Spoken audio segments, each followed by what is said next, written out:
Assalamualaikum warahmatullahi wabarakatuh guys. Welcome back with me Dandi dan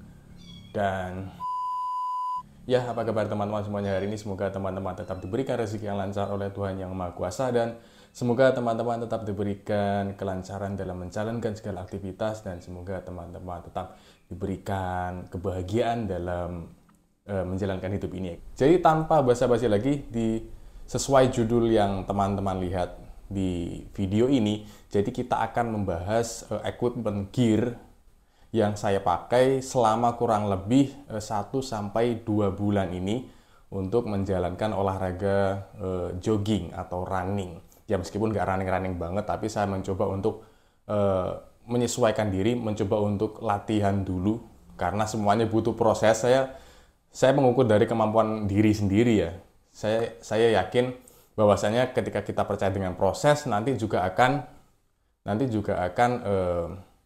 menemukan hasil yang maksimal. Jadi di video kali ini kita akan sama-sama lihat sepatu yang saya pakai yang kurang lebih selama 1-2 bulan dan sudah menyentuh angka 200 dan sudah menyentuh angka 100 km guys selama ini. Jadi kita mau kulik, kita mau lihat sama-sama seperti apa sih kondisi sepatu yang saya pakai yang sudah menempuh jarak lebih dari 100 km ya, kurang lebih sekitar 102-103 km yang saya buat latihan beberapa minggu ke belakang ini. Langsung aja kita lihat. Jadi ini adalah sepatunya, sepatu yang saya gunakan sebagai daily trainer, yang saya gunakan sebagai latihan lari saya untuk beberapa minggu ke belakang ini. Ini adalah Specs Coanda. Specs Coanda adalah sepatu running dari Specs Running Concept yang memang diusung oleh Specs untuk digunakan latihan lari. Tapi yang saya tahu, Specs itu baru ngeluarin ini aja di segmen running, yang mungkin di khalayak umum Specs itu dikenal dengan sepatu bola, sepatu futsal, atau yang lainnya. Tapi ini adalah, mungkin kalau nggak salah, ini adalah Specs Running konsep pertama mereka. Tapi tidak hanya Specs Coanda, itu namanya Specs Coanda ya. Jadi tidak hanya Specs Coanda aja, tapi ada juga Spec Ignition sama Spec Vortex kalau nggak salah. Dan kenapa saya ambil ini? Karena ini belinya offline ya, di Jember, di apa nama tokonya, Just apalah itu, inilah Instagramnya. Jadi saya beli di sana waktu itu ketika ada acara juga di Jember kebetulan, dan sekalian juga beli sepatu ini mumpung ada di sana kan. Jadi seperti apa sih kondisi Specs Coanda ini setelah pemakaian 100 km? Let's check this out. Jadi kita langsung masuk ke poin yang pertama, yaitu kita akan melihat kualitas dan kondisi dari pengeleman dari lem yang dimiliki oleh Specs Coanda ini. Jadi nanti akan ada beberapa bagian yang akan kita nilai. Yang pertama itu adalah daya rekat atau lem itu sendiri, kemudian nanti uppernya akan kita lihat seperti apa, midsole-nya akan kita lihat seperti apa, dan outsole-nya akan kita lihat seperti apa. Jadi tunggu aja videonya dan jangan di skip biar teman-teman tahu kurang lebih sepatu ini. Jadi kita akan lihat sama-sama nanti seperti apa, apakah sepatu ini layak dibeli untuk daily trainer kita. Jadi buat teman-teman yang belum tahu aja, jadi di dunia lari itu ada beberapa macam porsi latihan, dan ada beberapa macam sepatu yang proper untuk masing-masing latihan itu, dan itu kita buatkan di video terpisah. Jadi di video kali ini fokusnya adalah melihat kondisi Specs Coanda ini setelah 100 km. Jadi kita masuk ke segmen yang pertama, yaitu kondisi lem. Jadi kalau saya lihat sendiri, kondisi lemnya itu masih bagus, masih sempurna. Tapi di sini ada seperti lem yang kayak lem keluar gitu. Tapi ini bukan setelah pemakaian 100 km, karena dari pertama beli itu sudah seperti ini lemnya, ada lem sedikit yang keluar di bagian sepatu yang kiri. Kemudian kita lihat lem-lemannya lagi di ke belakang. Jadi kalau menurut saya lemnya cukup bagus, meskipun mungkin ini tidak bisa dikatakan bagus banget karena ada bagian yang kayak ngelupas gitu loh, bukan ngelupas sih, kayak lem kering kemudian kita apa ya? Kita kerok gitu loh. Kayak ada seperti itu. Dan ini di bagian penyambung antara midsole dengan uppernya.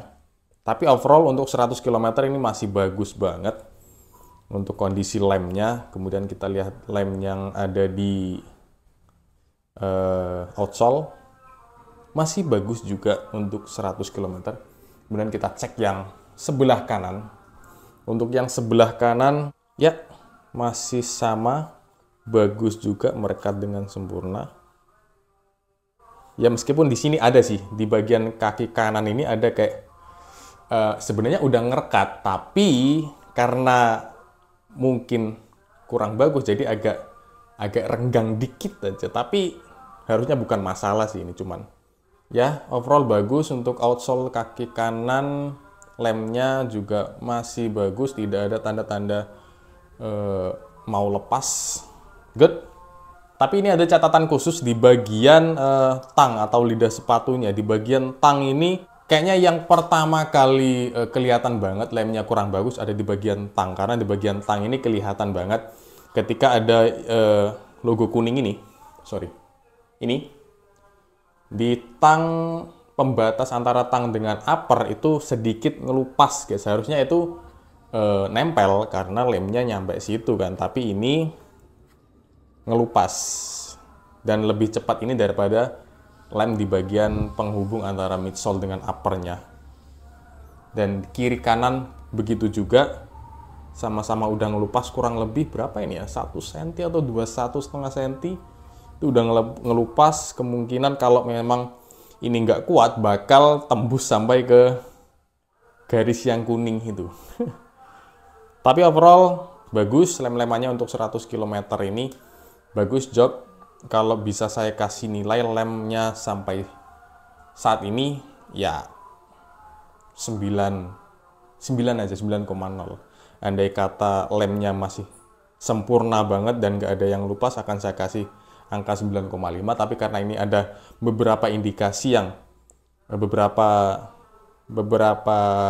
penampakan yang kurang bagus, jadi saya kasih angka 9 aja. Lalu kita masuk ke poin yang kedua, yaitu upper. Kita akan nilai uppernya karena ini adalah sepatu running yang proper yang pertama kali saya miliki. Karena saya terakhir beli sepatu running itu sekitar SMA kelas 1 atau SMA kelas 2, yang mana itu mungkin 8 atau 7 tahun yang lalu belum kali beli, atau terakhir kali beli sepatu running, itu pun sepatu yang KW. Karena budget pelajar saat itu juga saya masih belum mampu beli yang proper. Dan pada zaman itu juga mungkin produk-produk lokal itu masih belum sebanyak yang sekarang.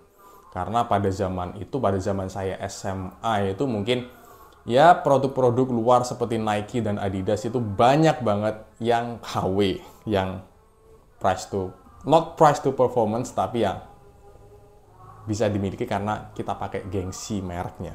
Jadi kalau kita lihat uppernya ini bolong-bolong banget. Ini jujur saya agak gimana ya? Saya agak khawatir dengan kualitas upper seperti ini karena ya saya nggak mengikuti perkembangan sepatu running sejak 7 sampai 8 tahun yang lalu, dan melihat perkembangan ketika beli sepatu ini lagi, itu wow, ternyata bisa ya sebolong-bolong ini. Dan ini transparan banget. Kalau dipakai itu memang tidak sumuk atau tidak kepanasan karena breathable, katanya seperti itu. Bahasanya itu breathable. Jadi kita lihat uppernya aja. Untuk uppernya itu bagus banget. Tidak ada indikasi atau tidak ada penampakan yang mungkin bisa mengindikasikan kata jelek di uppernya. Ini uppernya bagus banget. Kita lihat di kaki kiri dan kaki kanan. Uppernya masih bagus banget. Tidak ada indikasi bolong, sobek, atau dan lain-lain. Good job. Bagus. Ini diplot oleh Specs itu sebagai daily trainer yang compatible juga untuk race day.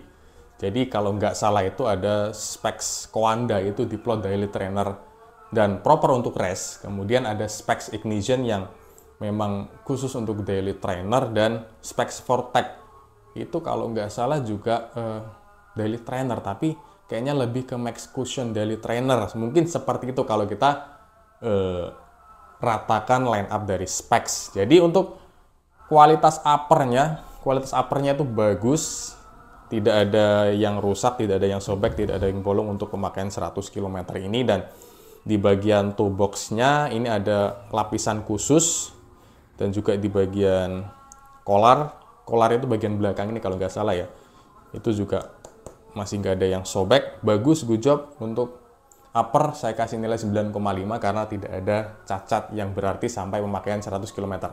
Kemudian kita masuk ke poin yang ketiga kalau nggak salah, yang ketiga, yaitu kita akan bahas di bagian midsole.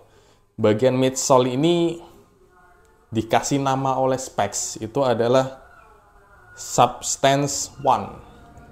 Saya juga masih belum tahu informasinya, saya juga masih belum mencari informasinya bahan dari midsole-nya ini seperti apa, tapi bagus. Dan untuk pemakaian 100 km, ya kayaknya sih ini masalah yang normal ya, karena ada kerutan-kerutan itu adalah hal yang normal. Dalam artian juga ini masih belum kempes banget, harusnya seperti itu, karena ya steknya ini menurut saya cukup gede, lumayan gede. Ya saya masih belum bisa membandingkan dengan sepatu-sepatu yang lain, karena ini adalah sepatu proper pertama saya, kemungkinan akan saya bahas di video yang lain. Jadi untuk midsole bagian samping dulu ini ya. Midsole bagian samping bagus, masih tidak ada yang menunjukkan kekurangan yang berarti di pemakaian 100 km. Kemudian kalau kita lihat di midsole bagian bawah, ini baru kelihatan ausnya guys. Tapi nggak aus-aus banget, tapi ya pemakaian wajar lah ya. Namanya juga sepatu daily trainer. Tapi sepatu daily trainer itu harusnya sepatu yang badak. Dan harusnya kalau nggak salah range khusus untuk daily trainer itu bisa lebih dari 300 km. Bahkan ada yang bisa mencapai 700-800 km guys, kalau memang bagus banget. Nanti kita akan coba juga ini seberapa durable sepatunya, kita akan gunakan terus sampai sejauh mana gitu kan. Kalau kita lihat di kondisi midsole bagian bawah, itu sudah mulai banyak kerutan-kerutan dan gerusan, kayak gerusan-gerusan gitu loh, kayak gesekan-gesekan antara midsole dengan aspal. Itu hal yang wajar, tapi tidak parah. Tapi untuk ukiran midsole-nya tuh masih bagus, masih tebel gitu kan. Sobek nggak ada, kempes juga nggak ada, dan wajar masih. Oke, untuk midsole saya kasih nilai 9,5. Good job buat Specs. Kemudian ke poin terakhir, yaitu outsole. Gimana outsole-nya? Karena outsole ini menurut saya bagian yang paling akan cepat aus di sepatu running daripada upper, karena upper itu mungkin akan kedua yang akan cepat rusak setelah outsole. Jadi kita lihat di outsole-nya. Untuk kualitas outsole-nya masih bagus, masih tebal banget karena kita bisa lihat dari samping. Bentar, wait. Bisa teman-teman lihat dari samping gini kalau kelihatannya. Ini tebal banget. Saya pernah lihat beberapa review sepatu, itu nggak setebal ini mungkin bagian outsole-nya. Tuh lihat di bagian pembatas antara yang hitam dengan yang oranye, ini tebal banget kan. Harusnya ini durable banget, dan harusnya saya yakin bisa tembus 300 km ini, bahkan bisa lebih 300-500 km. Untuk batik-batik atau untuk motif yang di outsole ini juga masih tebal, kecuali yang di bagian atas. Di bagian atas ini sedikit aus. Saya nggak tahu ya, saya lupa juga, saya nggak ngamatin pertama kali beli apakah memang motifnya setipis ini dulu bagian landingnya footstrike ini. Forefoot. Tapi masih tebal, overall masih tebal. Kemudian bagian Bagian heel strike juga masih tebel, bagus, good job specs. Dan juga saya lihat masih tebel sih ini ya. Mungkin ini di bagian kaki kanan, ini agak, kalau saya lihat agak sedikit lebih aus daripada kaki kiri. Saya nggak tahu kenapa di bagian ini. Di bagian outsole kaki kanan, outsole yang putih kaki kanan ini agak sedikit berkurang guys. Saya nggak tahu, kalau saya perhatikan seperti ini, ya agak tergerus. Ini hal yang aneh karena kok bisa di bagian kaki kanan aja gitu kan, I don't know. Karena ya di bagian di olahraga running atau di olahraga jogging itu kan kedua kaki memang digunakan beda dengan sepak bola. Mungkin kita akan beberapa kali dominan di kaki kiri dan di kaki kanan karena ada kayak menendang gitu kan. Kalau ini kan enggak ya, ini cuma lari biasa aja. Kalau di sini, ini di outsole yang putih bagian dalam, di kaki kanan ini udah aus, beda dikit aja, mungkin beberapa persen. Tapi untuk overall midsole, untuk overall outsole-nya itu bagus banget. Saya kasih nilai 9. Ya mungkin gitu aja sih ya kondisi setelah 100 km pemakaian. Jadi kalau buat teman-teman yang pemula, sepatu ini akan cocok banget. Dan mungkin juga bukan sepatu ini yang cocok buat teman-teman, tapi ya oke lah, di budget 600 sekian ribu, nggak nyampe 700 ribu, ini sudah bagus banget untuk pemula. Tapi ya mungkin yang lebih cocok itu lagi adalah Ignition, karena mungkin ya lebih durable dari bagian uppernya, karena upper dari Ignition itu sendiri lebih tebal dan nggak berongga banget seperti Coanda ini. Jadi mungkin itu dulu aja videonya, video pemakaian 100 km specs Coanda ini. Jadi kalau overall keseluruhan saya bisa kasih nilai 9,5 untuk pemakaian 100 km ini. Dan nanti akan saya buatkan juga videonya mungkin 150 km, 200 km, gimana kondisinya. Tunggu aja videonya. Dan mungkin ada beberapa sepatu, dream shoes saya, dan akan saya ceritakan di episode selanjutnya. Jadi untuk kali ini sekian aja videonya. Kembali lagi teman-teman, apakah sepatu ini worth it untuk dibeli dan untuk dimiliki dan untuk menjadi koleksi teman-teman semuanya, itu kembali ke preferensi masing-masing. Jadi untuk pemakaian 100 km kurang lebih itu aja. Bisa teman-teman simpulkan sendiri. Kalau kesimpulan saya, sepatu ini untuk pemakaian 100 km bagus banget untuk pemula. Kalau untuk pro player jelas nggak bagus lah aja. Ada merek luar yang lebih bagus dari ini jelas. Tapi untuk produk lokal ini the best daily trainer untuk saya saat ini. Jadi 9,5 nilai specs Coanda. Jadi mungkin segitu dulu aja videonya. Jangan lupa like, comment, dan subscribe channel Dandi Dandan dan Dandi Bike. Jangan lupa aktifkan lonceng notifikasinya dan jangan lupa bahagia. Oke, thank you. See you in the next video. Ciao. Ya, the next Asics Nova Blast. Nova Blast 4. Bagus tuh colorway-nya yang baru. Biru pink. Ini nih. Sama Orthosec Hyperblast 2.0 ini. Wah, kombinasi warna dengan pink itu the best sih.